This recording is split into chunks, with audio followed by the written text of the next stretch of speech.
What happens if Social Security goes broke when I'm retired? It's a question I hear all the time.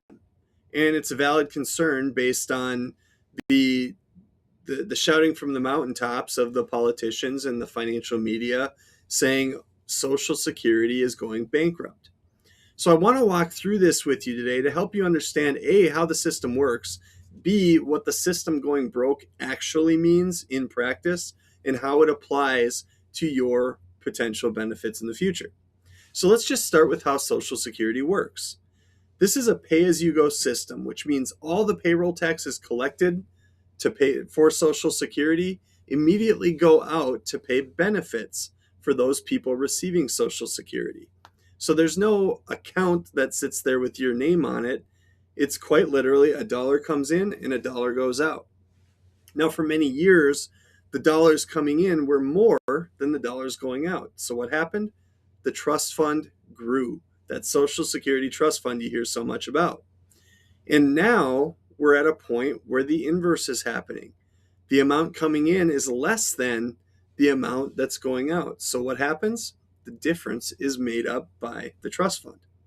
So that's a key understanding, because right now, Social Security, according to the Social Security website, the taxes and other sources of income from the trust fund that come in are enough to cover about 83% of the benefits that are going out.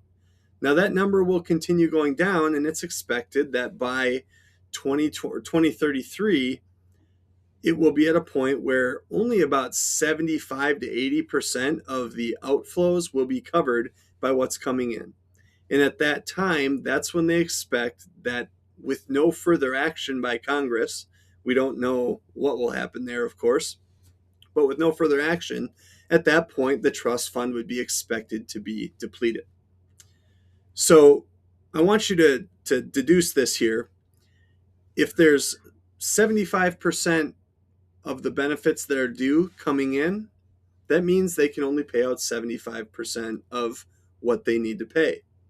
So that does not mean that the system stops, that bankruptcy happens for Social Security and nobody gets any benefits. What it means is that there's likely a scenario in the future where your benefit will be reduced by potentially 20 or 25%.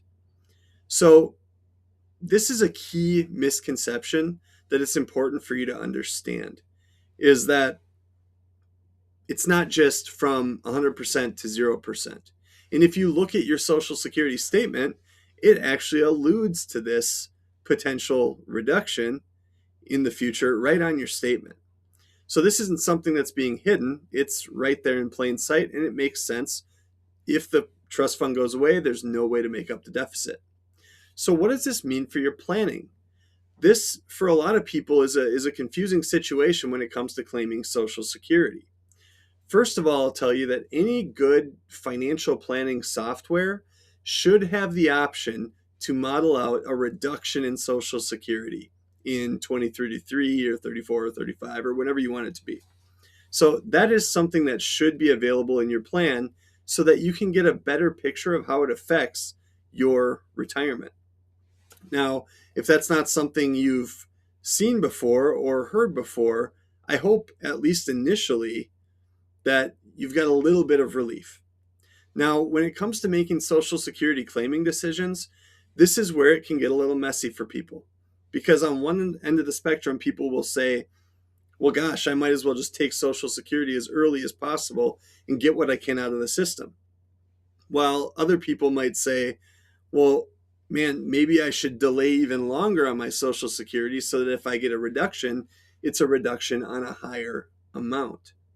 So you can see both sides of this. And what I want you to know is that as long as it's something you can plan for, as long as it's something you can model into your situation, it doesn't mean that there's a hard, fast rule of when you should take Social Security. So here's the rub. Is Social Security having some issues? Yes. Are those issues, if nothing is done, likely to lead to some change in your projected Social Security benefits in the future? Yes. But what it does not mean is that your Social Security benefits go to zero. It just means that there may be a reduction at some point in the future. If now, while this seems like a big problem, and it is a problem, let's be honest about it, there are some things we might see happen to help rectify the problem, not solve it, but maybe stretch it out a little further past that 2035 insolvency prediction. And those might be things like, for the next generation, moving the full retirement age back to maybe age 70, or eliminating the ability to claim Social Security before full retirement age. That would make a little bit of a dent in the problem. Another thing we'll probably see is a drastic increase in the cap on how much income is subject to Social Security taxes, or the removal of that cap altogether. Again, these aren't going to solve what is amounting to a really big problem, because we have an aging population and not a lot of kids being born. So the number of workers paying in compared to the number of recipients receiving benefits is going down, and is predicted to go down for the next 75 years. So when we run into things that we can't control, such as a potential reduction in Social Security, the best thing we can do is have a plan to deal with it if and when it arises. And that's the importance of taking a big picture look at your retirement plan, not just making Social Security decisions in a vacuum, not making investment or income decisions in a vacuum, but understanding how it all works together so that you can be best prepared for what is coming. Have a great day.